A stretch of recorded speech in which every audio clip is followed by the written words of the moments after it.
Where do you find these facts? Is this based on the sorts of things you write about for the Times? I think largely it is. I spend so much time reading studies of human health and medicine.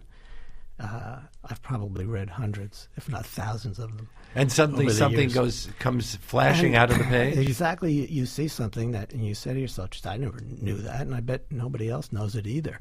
And so you wind up with a pile of information that you say to yourself, this might be the thing to put into a book. And I think you find information that either nobody knew about before, or you think nobody knew about before, or you find things that people think they know, but aren't really true. And then you find things that will gross people out. I wonder whether any of these things have grossed you out, of course, like the mushrooms and the throat thing. Right, of course, that's part of the fun is finding the gross stuff, and even some gross treatments for diseases. For example,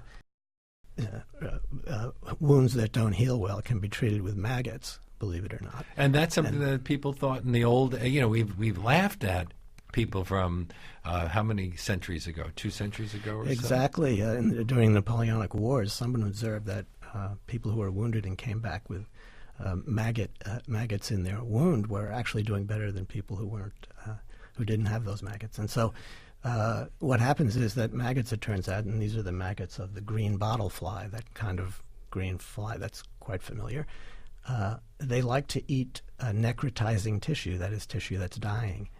And they managed to clean up wounds. So that's the good side of the maggots. The bad side was when they did bloodlettings using maggots. Well, actually, I don't know if they used maggots actually for bloodletting, but bloodletting, of course, was a treatment for all sorts of diseases. People thought that if you took blood out of people, it would make them better, cure all sorts of diseases. Actually, it turns out that there are a few diseases that can be treated by bloodletting. Diseases of the blood, for example, people have diseases of the blood where they have too much iron in their blood, and bloodletting can be used for that.